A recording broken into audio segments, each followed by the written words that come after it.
2025년 7월부터 2026년 1월 사이 국제금융시장의 수면 아래에서는 거대한 자산이동 작전이 펼쳐졌습니다. 최근 프랑스 공영방송에 따르면 프랑스 중앙은행은 뉴욕 연방준비은행에 보관 중이던 금 129톤을 26차례에 걸쳐 뉴욕 현지에서 매각하고 동일한 규모의 금을 유럽에서 재매입해 실물금의 지배권을 파리로 옮겨왔으며 여기에 더해 22조 원의 수익을 올렸습니다. 프랑스는 미국과의 외교적 마찰을 피하기 위해 운송 대신 매각 후 재구입이라는 영리한 방법을 택했습니다.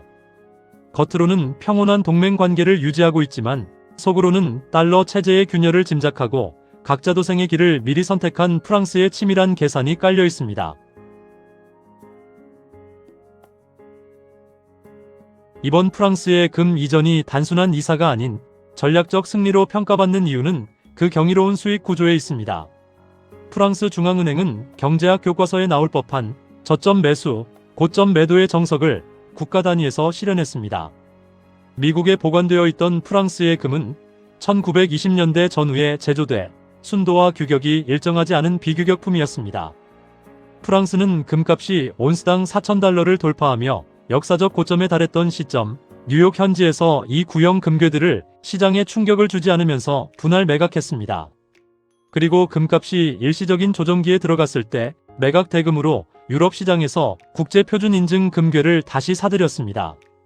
이 과정에서 발생한 환차익과 시세 차익은 약 128억 유로에 달합니다. 2024년까지만 해도 에너지 위기와 방위비 증액으로 막대한 적자에 시달리던 프랑스 중앙은행은 2025년 결산에서 81억 유로라는 기록적인 흑자로 돌아섰습니다.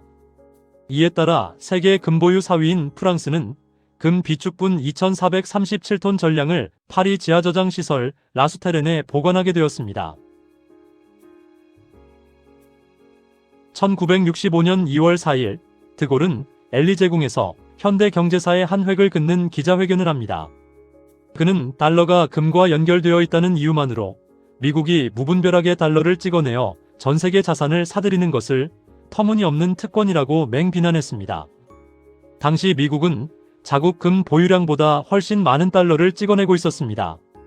금은 국적도 없고 정치적 색깔도 없으며 전 세계 어디서나 변치 않는 가치를 지닌 유일한 기준이라며 달러 중심의 기형적인 금 환본위제를 폐지하고 과거의 순수한 금본위제로 복귀해야 한다고 주장했습니다.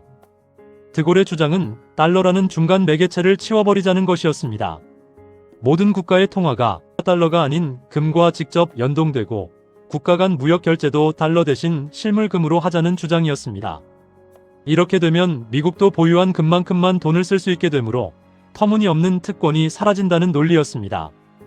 드골은 말로만 그치지 않고 실제 행동에 나섰는데요. 프랑스어 비드 구세, 주머니를 비우다라는 뜻의 작전을 통해 미국에 보관 중이던 금을 회수하기 시작했습니다. 1963년부터 1966년 사이 프랑스는 약 3,300톤이 넘는 금을 4차례의 선박수송과 129차례의 항공수송으로 미국과 영국은행에서 파리로 실어 날랐습니다.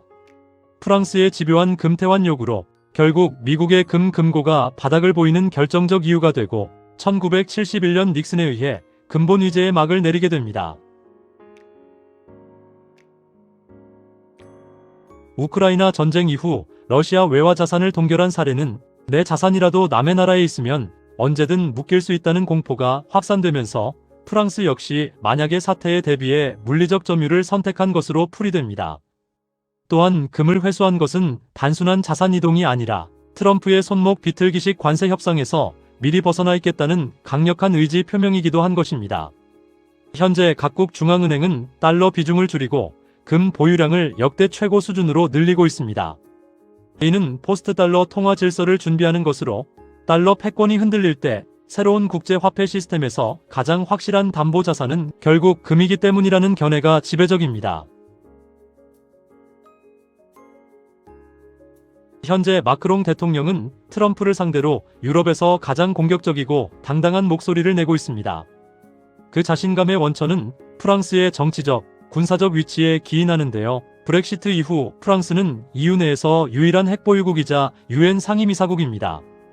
마크롱 대통령은 올해 1월 다보스 포럼 연설에서 글로벌 경제 불균형의 핵심 원인으로 미국의 과도한 소비와 막대한 재정 적자를 정면으로 지목하며 미국의 과도한 부채가 세계 경제의 시한폭탄이 되고 있다는 시각을 공개적으로 피력합니다. 그는 유럽 기업들에게 미국의 태도가 명확해질 때까지 대미 투자를 중단하라고 권고하는 등 강력한 대응을 이어가고 있습니다. 프랑스가 단 한 점의 금도 남기지 않고 회수했다는 소식이 전해지자 독일 야권과 경제학자들은 미국의 예측 불가능한 정책이나 관세 제재 등으로부터 안전하려면 현재 미국에 보관 중인 금을 즉시 가져와야 한다고 독일 중앙은행을 거세게 압박하고 있습니다.